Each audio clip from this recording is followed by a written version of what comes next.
Is Brooks McKenzie. He's going to be telling us all about the family court failures in the state of Texas and some shocking stories of CPS and all kinds of children and family problems that we have. Yeah, I heard you blabbing earlier and it sounded really interesting. So give it up for Brooks McKenzie.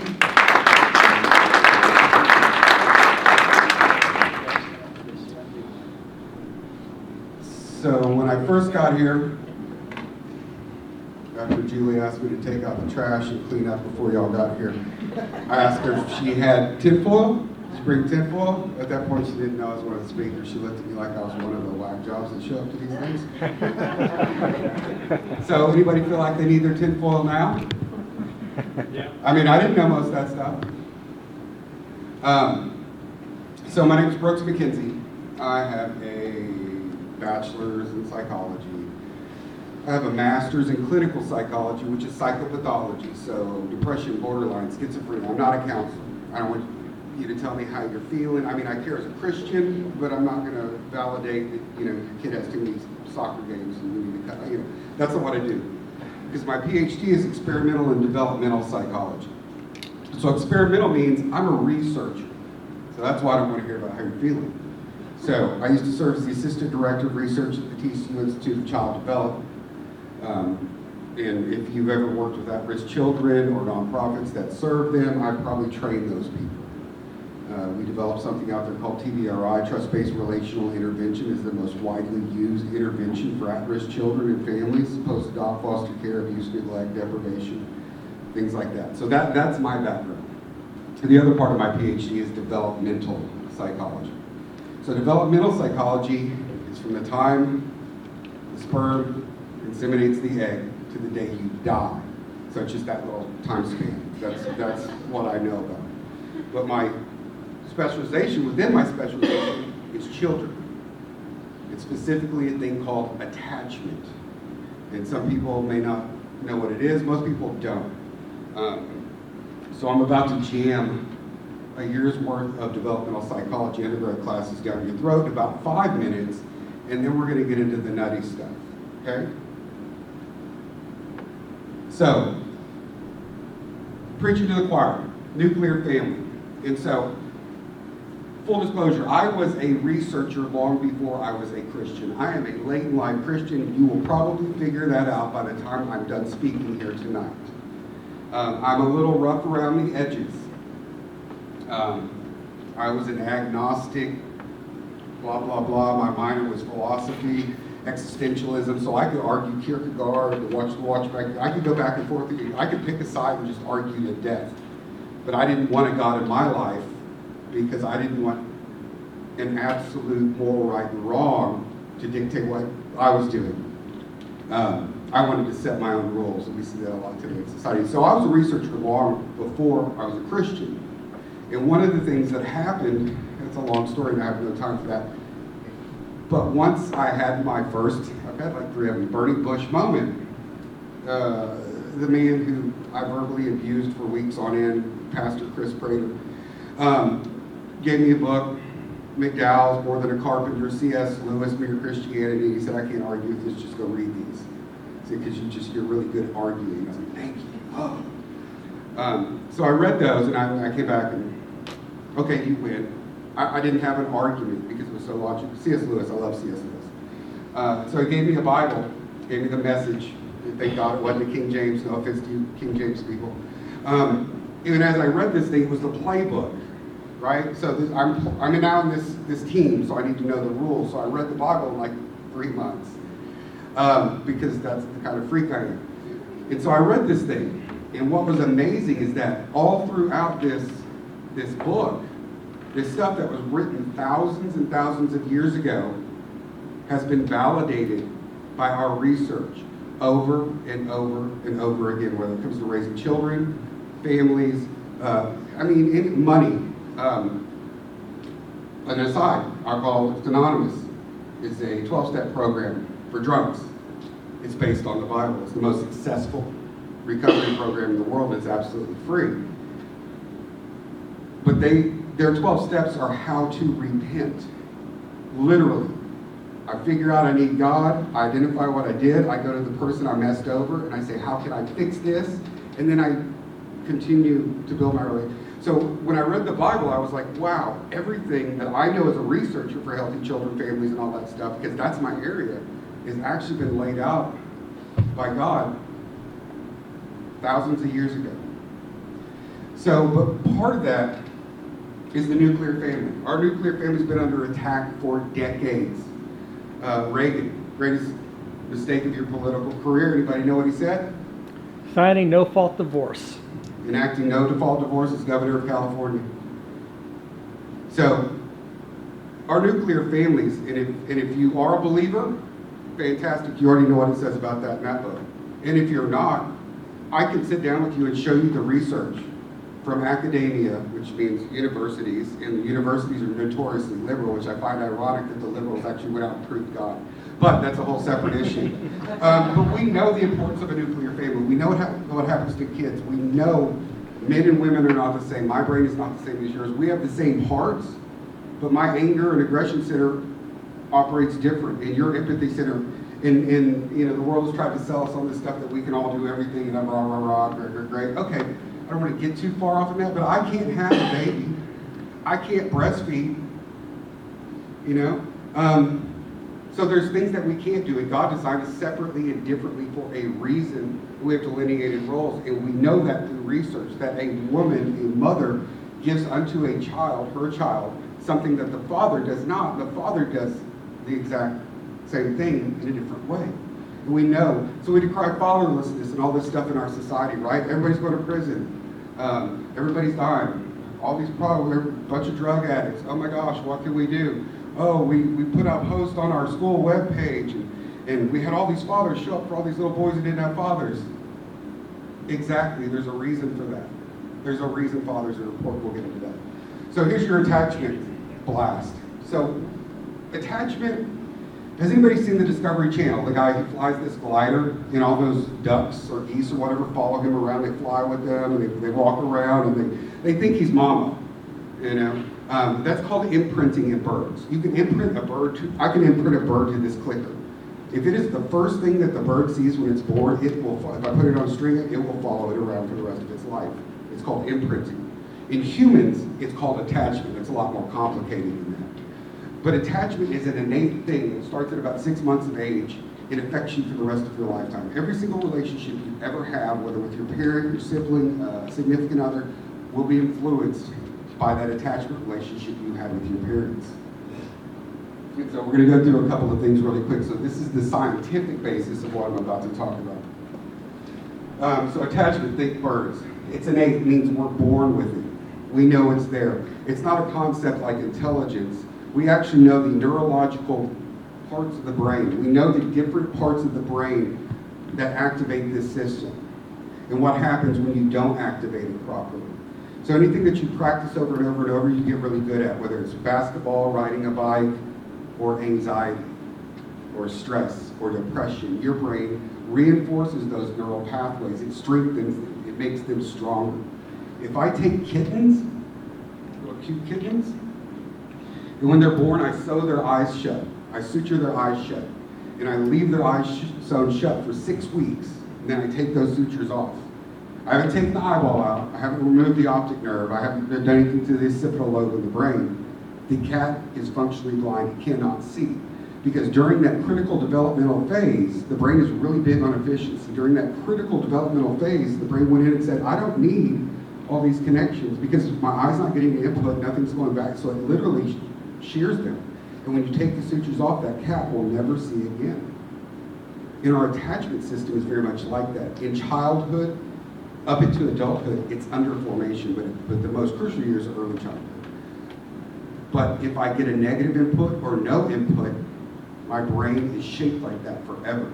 So abused, neglected children actually have brain damage because it did not form the way it should have. So we know it's neurobiological, it has lifelong effects, and so there's either healthy or unhealthy. You will always have an attachment. You can have a very unhealthy attachment. Many children of abusers will run away from foster homes and go back to the abuser because that's all they know. So they have an attachment even though it's extremely unhealthy. And this is just a little blurb on, this is out of a neurobiology. So my area is psychology, but in all different areas, geneticists, everybody has measured this thing and found it to be true. It is an actual physical thing in our brain that causes us to function in a social way. Difficult to think of any behavioral process that is more intrinsically important to us than attachment. Feeding, sleeping, and locomotion, walking around, are all necessary for survival, but humans are a social animal, and it is our social attachments that we live for. Okay? Overestimation. Well, these are animal people. These aren't psych people or social people. These are like, they do stuff to animals. They slice the brain. They look at it. They're not the touchy-feely people. Well, I'm not really that touchy-feely. But, so they've recognized it. We know that without human touch and interaction and healthy attachment, you can actually die as an infant. In Romania, in the Ceausescu regime, they forced people to have babies because he didn't think the population was big enough. And so the orphanages were overflowing. And they did not know what to do. So they basically kind of hamster caged them. They put the babies in a crib, put a little milk bottle there, and some of them got picked up, some didn't. The death rate in the orphanages was over 1/3 from not being picked up and held. They had food, they were warm, they had blankets, but the mere fact that these babies did not get picked up, they just died. That's how important the attachment system is to us. And so when you meet an adult who has a lot of anxiety or a lot of issues, that's their attachment system. Mental health is directly related to it. Alcoholism, learning defects, all kinds of stuff. Autoimmune diseases later in life because you're constantly under stress because you didn't get what you should have had to be able to deal with this world later in life. And these negative effects, again, last a lifetime. They don't go, you don't grow out of them, you don't forget it, you don't just, okay, whatever. They last forever. And why am I talking about all this neurobiology and this deep psych stuff? Well, I'm about to get you a tinfoil hat going. So, and this is just a slide, I'm not going to go through it all. But we've got healthy and unhealthy. So the healthy, it's a buffer against society. The tens of thousands of times that a healthy mother picks up her infant and fixes their problem and pats them and touches them and all that, it brings the brain up and they fix it, brain up and they fix it, brain up and they fix it. And eventually as the child gets older, its brain learns how to do it because it's done it via mom or dad or whoever. When you don't get that, you go up and you never come down. And remember what happens when we practice something, our brain gets really good at it. It gets really good at staying here. So we know that the rates of mental health issues, drug and alcohol addiction, and everything else is extremely high in people with negative attachments or attachment disorders. And that's what we're going to talk about today, disrupted attachment over the end. So when you take a parent out, whether it's CPS, our CPS and DFPS are two of the most disgusting organizations in our state. They're absolutely incompetent and corrupt. I've trained them, I've met with their administrators for years. They just don't care. And they are not trained to do what they're supposed to do. You can have a basket weaving degree, get a badge, they literally have badges, and walk into someone's house and take their kid out with no training, not having a kid of your own, no psychology degree, no idea what child development is. And it happens. We'll get into that too. But when we break that attachment, imagine coming home and your spouse is gone. And you never get to see him again. Would that be, well, for some of you it might. Don't raise your hand. Do not raise your hand if that would be good. So, but the thing is if you're in a healthy relationship, or even an unhealthy one at the time, you're going to be devastated. But that happens to our kids all the time, and they'll get over it. They don't ever get over it. They never get over it. And that's what's called disrupted. Disrupted, breaking, damaging. That's what disrupted attachment is. And so we see that. We go watch the little happy Facebook post about all the dads showing up for the fatherless kids. There's all these campaigns against fatherlessness, right? Fatherless, da-da-da. But who are the greatest promoters of fatherlessness? Are there scumbag dads who just bolt and don't want to have? Yes. There's also scumbag moms who do that too. There's dopehead dads who do it. Yes. But the vast majority of these people don't come from those situations. Sometimes CPS and foster care, but probably the greatest ones in our society are divorce courts. Mm-hmm. We've normalized divorce. So fatherlessness, we know it sucks, but how bad does it suck? So it's estimated there's 20 million, so N stands for number. So my N is about 20 million kids in the United States who wake up without a father in their home. 90% of all runaways are from fatherless homes. They have 9 times the high school dropout rate, or dropout rate period, sometimes before high school. 71% of teenage addicts and alcoholics, they're 10 times more likely to abuse drugs than alcohol. 80% of psych hospitalizations for teens are from fatherless homes. See a pattern here? Twice as likely to commit suicide. 70% of all juvenile inmates, fatherless homes. 11 times have violent behaviors, attacking, stabbing, shooting, all those wonderful things.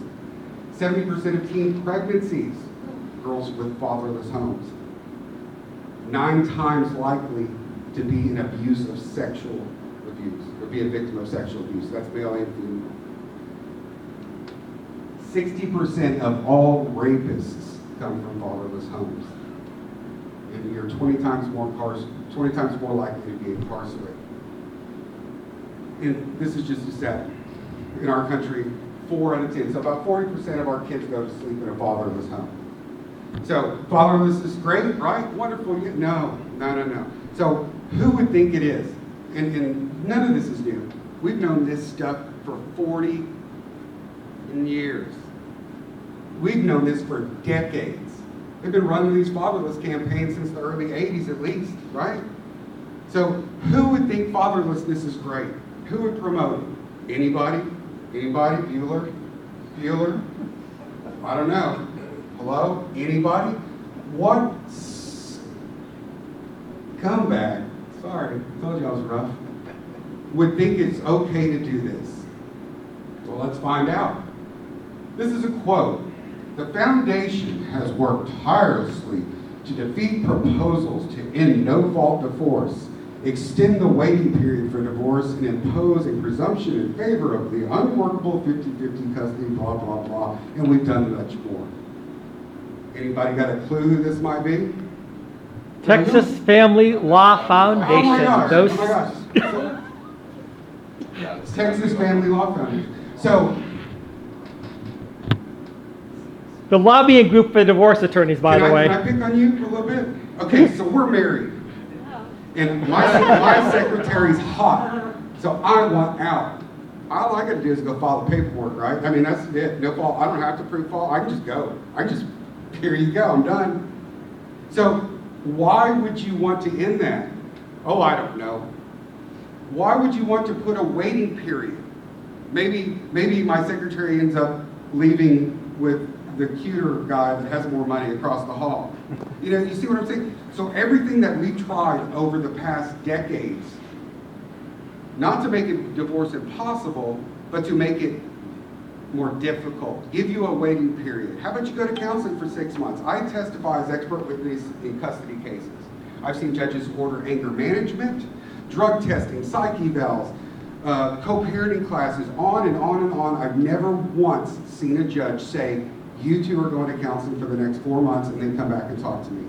Not once, but they have the power to do it. And if you ask them to do it, they will say no.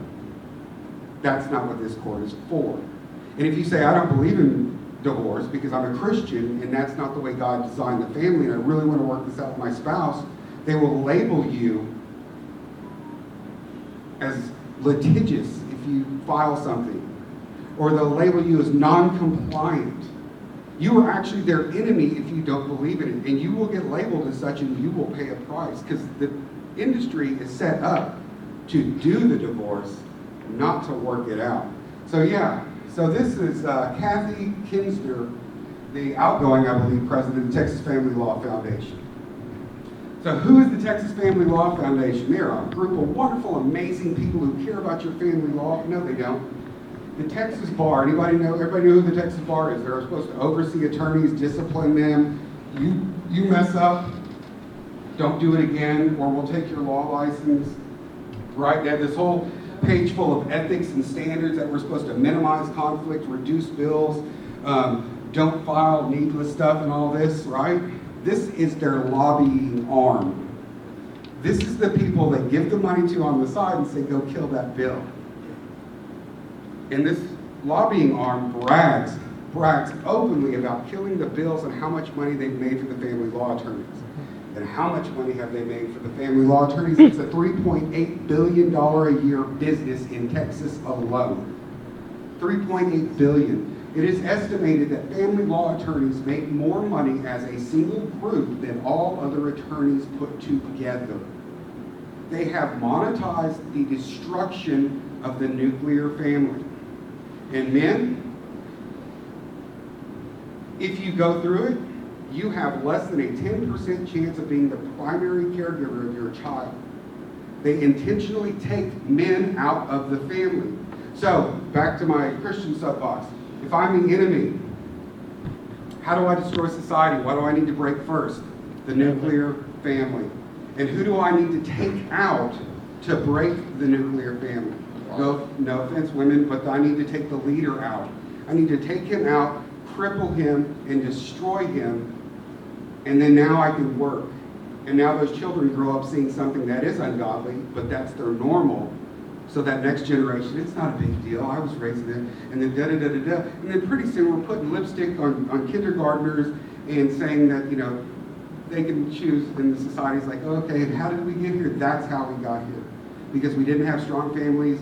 It's men standing up saying, I will put my hands on you if you try to do that to my kid. Because a lot of these men aren't even allowed to go to their kid's school without permission via the family courts.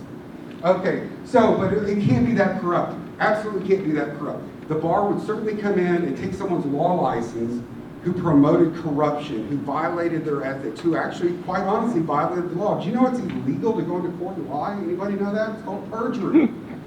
Did you know who can go into court and lie? Attorneys. Literally, they have called qualified immunity gives them permission to lie in court because it is called vigorous representation of your client. Is it illegal to present evidence I know to be false? Absolutely, but I've never seen an attorney get in trouble for it. So this just happens to be not just any attorney, but Williamson County down there by Austin. This is their district attorney. She is giving a lecture to family law attorneys, and bear with me here, she's going to tell them and teach them how to file fake restraining orders on the other parent in order to get them removed and out of the child's life and force them into agreeing. All of which is illegal. She's still got her law license. Who here has handled a divorce? Oh, basically everyone. Who here has handled a divorce and filed a protective order as part of it? Okay, still mostly everyone. Love that. Who here has handled a divorce with family violence and referred the protective order to my office? All right. I'm going to tell you why you shouldn't do that. Not only because it's more work for me, but as part of a protective order, as it seems like most of y'all have enough basis to know that a protective order carries criminal consequences. Accordingly, that makes it a pretty heavy tool in negotiating divorce. If it goes through my office, it's a lot harder to use it in negotiating a settlement to your divorce. So I would encourage you very strongly, if you have one of those cases, to do the protective order as part of your case. It gives you more leverage in negotiating a settlement. All right, so I'm going to hit on a couple of things that she said there. Do not bring it to my office. She is the person who prosecutes crimes in Williamson County. Why would you not want someone to bring a crime to your office if that's your job? Oh, wait, there doesn't have to be a crime to file for a restraining order. You actually have to present no evidence whatsoever. Again, I'm filing on you, you don't know it, you come home with a bag of groceries and I serve you with papers and I can serve you at the same time with a restraining order that requires you to leave the house immediately. And I need no evidence, no video, no bruise, no police report, no hospital report. I don't even need a corroborating friend to say she did it. I just go in there and say, I'm so scared of her. Because look, I mean, she did. Okay, granted, boom, and you will be out. Problem is, and no offense again, women, 80% of divorces are filed by women. So 80% of the time, it is the man who's going to be kicked out. And once you have a restraining order from a judge, it is almost impossible to get it lifted until you go to trial. And when you go to trial, whether it's in front of a judge or a jury, they say, well, it's already been found that this man's a danger. He hasn't been allowed to see his kin for 9 months. Why would you reverse it in a jury? They don't know this. Well, he must have done something. Sorry, buddy, you can see him when they're 18. And what you've just done is destroyed that attachment system I talked about. You've just ensured that that child's risk for mental health issues is 3 times the national average, 6 times, 10 times for drug and alcohol abuse. I know we have young ears in here. So we go to the cemeteries and they are full of young people who died because they come from fatherless homes. Your life expectancy is less when you come from a fatherless home. If you go to a gentleman's club, ask those girls working there, how many of you had a father in your home? Probably none. Go to a homeless shelter, ask them how many of you grew up with a strong male in the home? None. None, none, none. Prison, we already know those stats, 70%. No father in the home. Yet we have a system that has monetized taking the father out of the home, breaking the family, turning it into money. And then quite honestly, I was having a discussion with our amazing DJ over here, DJ Flashy Flash, and if you go into court and you say, okay, you filed for me, we're going to reverse it. And I say, Judge, I'm a Christian. I do not believe in divorce. I would like you to order counseling. I would like to work on our marriage, see if we can get back together. I'm more than happy to move out. I want to save my family because that's what God says to do. They will label you a zealot, a freak, some Waco kind of person, obsessed with salvation. It's actually a compliment, but they use that and they will say that you're non-compliant, that you're not cooperating with the court because you don't believe in it. Our entire system has been monetized to do this. But in her speech here, she doesn't want them to bring it because, again, in family court, you do not need evidence. They have a thing, and you'll see it, they've been slandering Jeff Younger lately. The court found this, findings of facts, the findings of facts. Findings of facts and conclusions of law in a family court mean nothing because it just means the judge's opinion. I like her, I hate him. So I find that he's abusive. And there's not a single charge, investigation, or anything. That is how it works. And so when she says, don't bring it to me, she works in criminal courts. And if you come and say, she was going to kill me, in criminal courts, they're going to say, okay, show me. Show me the text. Show me the video. Show me the bruises. Show me the police reports. Well, I don't have any of that. And then they're going to say, you do not make false allegations. And they're going to charge you for making a false allegation. But in family courts, it doesn't work that way. That's why she says, do not bring this to me. Because if I investigate it and it didn't happen, your client's going to jail. She is literally coaching the family lawyers how to abuse the system to win. All of which is illegal and against the bar ethics, but, I was going somewhere with that. So that's how it works. So our Texas family courts and lobbyists, Texas family attorneys, $3.8 billion a year. Our family courts are to the nuclear family as Planned Parenthood is to the unborn baby. Mm-hmm. Their sole purpose is to break it apart, destroy it, and make money off of it. It's not to fix it. It's not women's health. It's not reconciliation. They are there to break it and monetize it. Texas Family Law Foundation, we already talked about them. Judicial immunity and discretion, so what is that? So we already talked about, I'm an attorney, I go to court, I lie, I make stuff up. I go into family court and I lie, she never did anything to you, but we're gonna win because I know the judge. Because she hates, strong men, she's gonna kill him. We got this. And I'll go in there and make all kinds of stuff up because I have immunity. Judges have what's called absolute immunity. That means a judge cannot get in trouble for violating your constitutional rights, your civil rights, the state law, the federal law, or any other law as long as they're acting in a judicial capacity. What does that mean? Well, it's been perverted to mean basically anything. They just had a case out of Harris County, a judge down there, who handcuffed multiple lawyers to their chairs in the jury box because they angered her. So she had the bailiff get up and handcuff them and they had to sit in the courtroom all day. If I did that to you, I would be going to prison because it's called unlawful restraint and kidnapping. But the judge did it to them.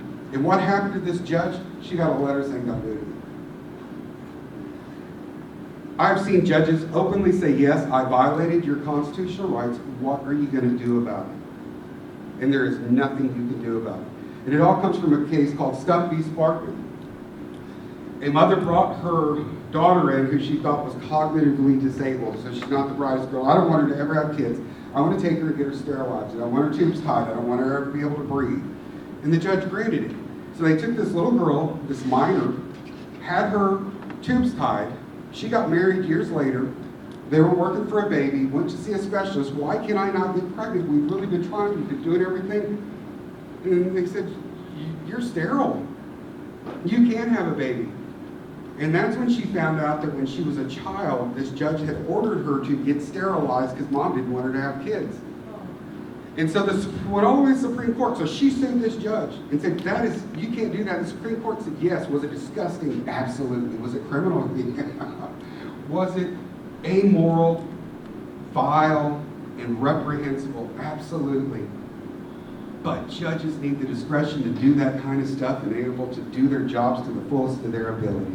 Just like a lawyer needs to lie, and an expert, if I'm appointed by a court to testify in a case, I have qualified immunity. I can go in there and lie all day long, and you can't sue me or do a darn thing to me. So if I don't like you, or I happen to know your spouse, or I play on the softball team that's in the same league with your spouse, I'm going to screw you, and I'm going to get paid handsomely for it, and you can't do anything to me.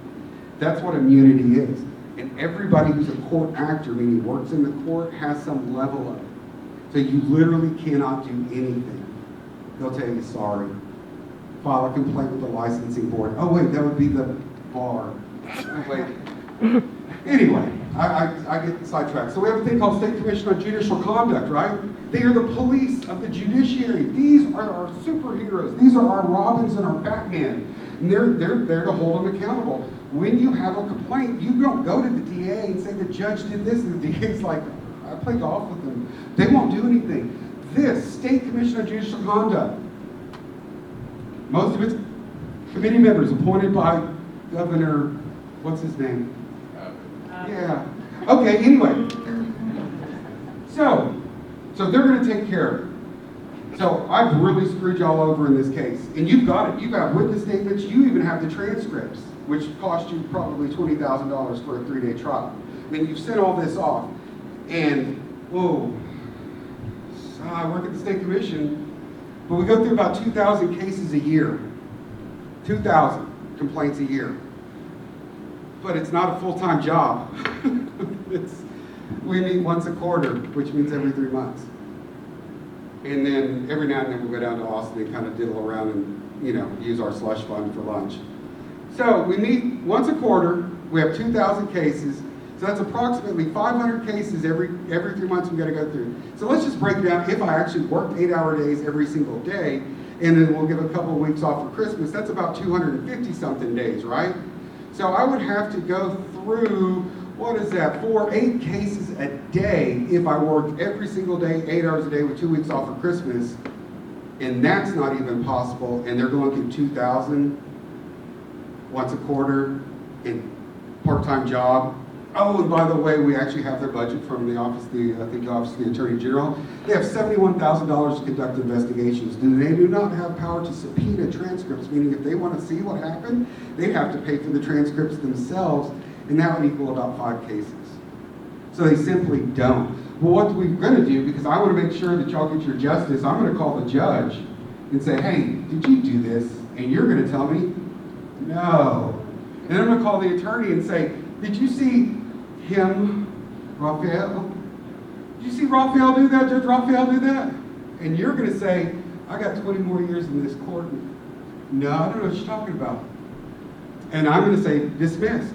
And then you're going to say, but we have witness statements.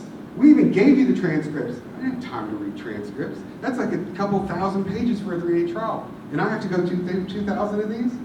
Not going to happen. Those are our police for our judiciary. Anybody feel like they need tinfoil yet? So it's rigged. And who writes the laws? Oh my gosh. Do I want some of these freak TikToker kindergarten teachers who are all into the trans thing, do I want them writing our laws for our school boards and our TEA? Do I want those people to write the education laws in this state? No, probably not. Do I want the pro-gender mods? I want to turn your little boy into a little girl with hormones because I can make money. Do I want them writing the law on whether gender modification is legal? Do I want Planned Parenthood to write my state laws on abortion? No. But in this case, guess who writes the laws for attorneys and judges in the state of Texas? Oh snap! That would be attorneys and judges. Wait, I was gonna go somewhere, but anyway, I get lost. So, we've got another thing called child support. Great idea, right? Kids need to be supported. Yes, we need to feed them. Absolutely. All these scumbag deadbeat dads, remember that phrase. All these scumbag deadbeat dads who don't want to support their kid. How dare you go out and make a child not want to support it? What is wrong with you? Oh my God, hey, does anybody know the left is very good at manipulating the message? Anyway, so we've got a thing called child support. In the federal government, through Title 4D funds, pays the states. And it comes out of your Social Security. So the Title 4D funds come out of what you pay to Social Security. So Judge Raphael, I hope you don't mind me picking on you, right? All right, so he puts me on child support. So as soon as that kicks in, the federal government, we in Dallas County? So, okay, Dallas County, so the Attorney General gets money from the federal government. And then they take out their operating budget and they send the rest to Dallas County for ordering me on child support. And then Dallas County takes it and pays the judge's salary. And in some counties they have incentives. It's kind of like, car salesman. The more cars you sell, the more bonus you make. They incentivize with Title 40 funds. Now that just sounds crazy. That doesn't sound legal. That's been around and that's the way it works.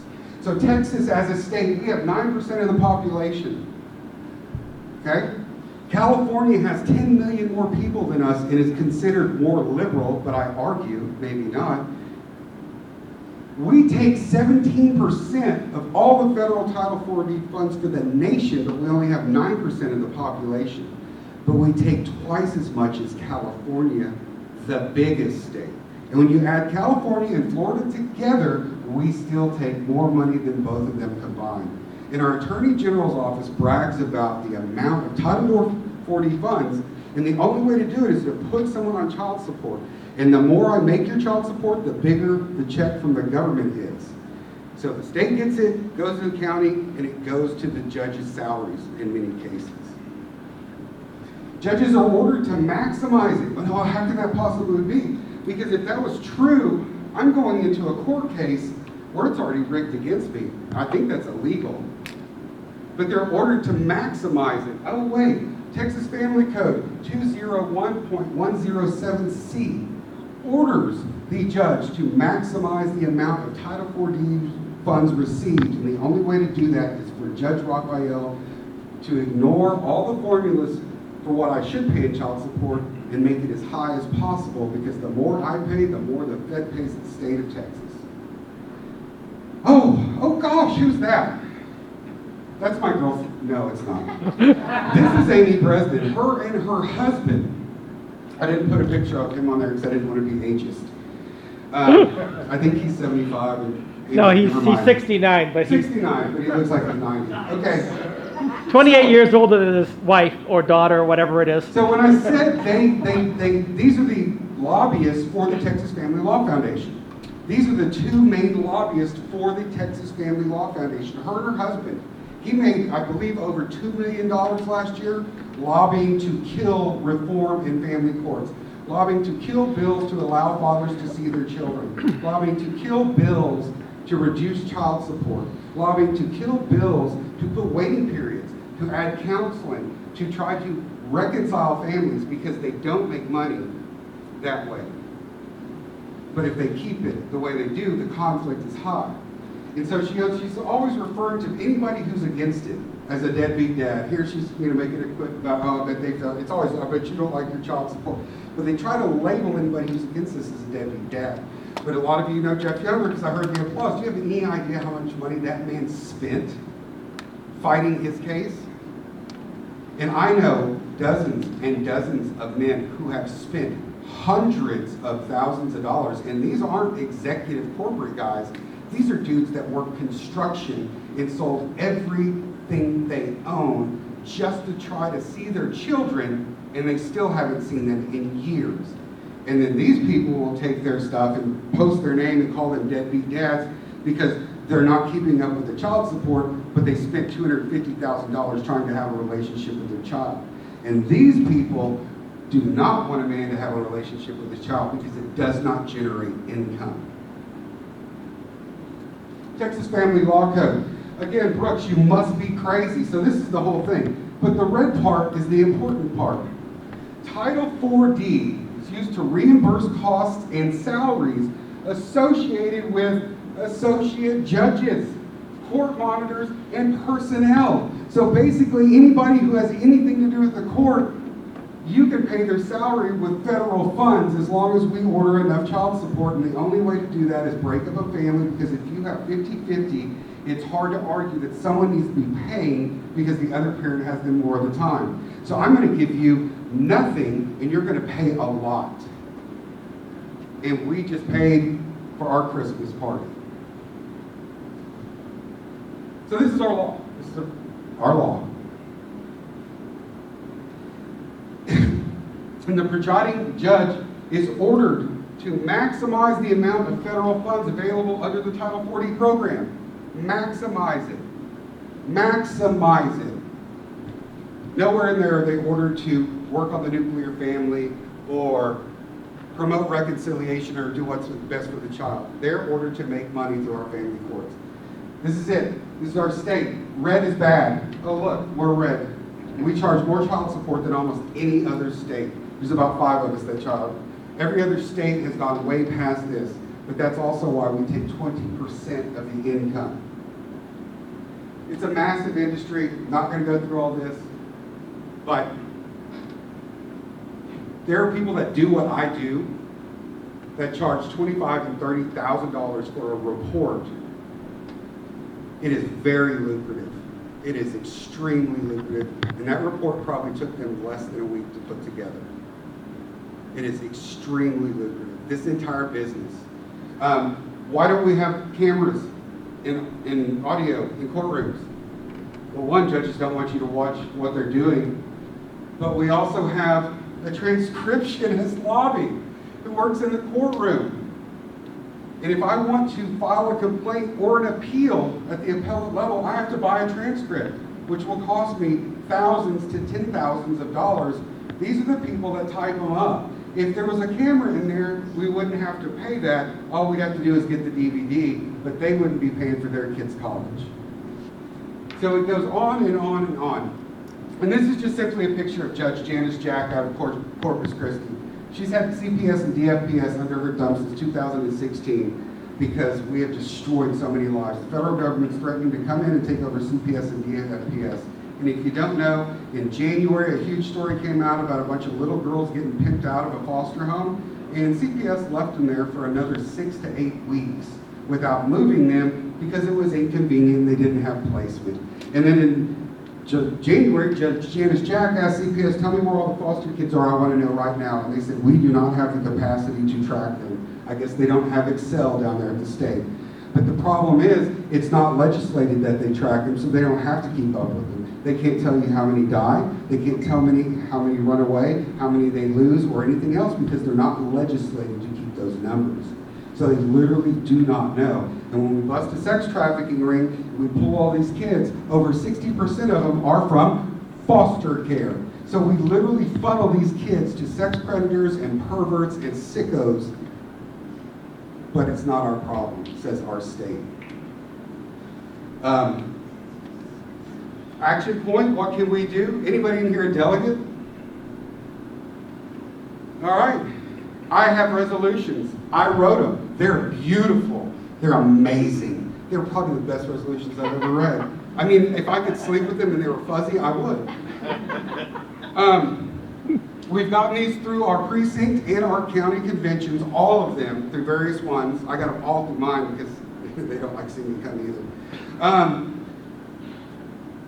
You can scan this. I've got a paper on the back table. You could literally do your magic phone thing and scan it, and it will pull them up. I've got just the resolutions here, and they all deal with family court, CPS, DFPS, gender modification, scumbag judges and attorneys, and those things that I've talked about today. It's time to burn the system down. We are screwing up our kids for generations, and then we say, how the hell did we get here? How am I here where it's okay to talk to my kid about sex and tell him he's a little girl and start putting him on hormones? And there's a guy bragging about cutting off a 5-year-old's penis the other day because mom decided to get health care. Can you imagine what's going to happen to that 5-year-old child when he grows up? This is how we got here. We destroyed the nuclear families. And our legislators are complicit because many of them get paid. And it is time to, I'm not going to use those words, it is time to get active. But yeah, they hate seeing me coming. But that's the deal. Call them up. But this is our long version. But the resolutions are right there. But we've been doing this for decades. And when men like me and some of these other men in here, if you're a man in here and you've experienced this garbage for yourself, raise your hand. My guys. Oh, look at that. And most of us think we're alone. And then when we find out that this is not, you're not alone. This is 90% of the men who go through this system. It is a systematic destruction of the family and removal of fathers. It is everywhere. And they make money, lots and lots of money. So that's what we're up against. So contact your local rep, your senator. Say, what are you going to do about it? I hear there's some badass McKenzie resolutions going through. Are you going to support them? I'll be down there at the convention speaking for these. You know, I'm sure in the next 6 months all this stuff's going to be getting leaked about me. I'm not running for anything, but I'm sure they're going to say, oh, did you know he used to? I'll tell you all my dirty laundry because I'm a late life Christian, so I got a lot of it. But I don't care. And that's the deal. Is they will slander. They're going to call me a deadbeat dad. Anybody in here been called a deadbeat dad before? Anybody? Oh my gosh, look at that. Look at that. And that's the thing. They're going to paint us as psychos. But if you follow the money, now the thing I said wasn't true, and if you want to follow the research, I can prove that all day long. And I'm told I have to be done.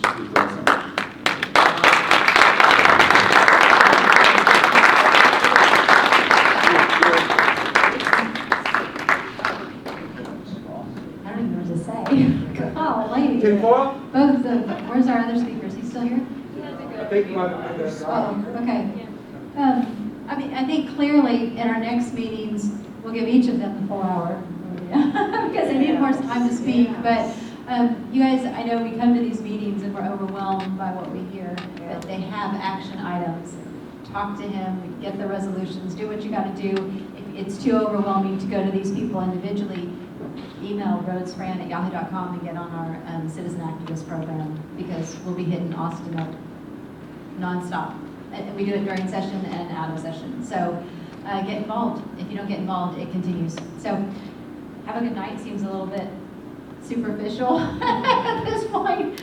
But let's just thank our speaker one more time.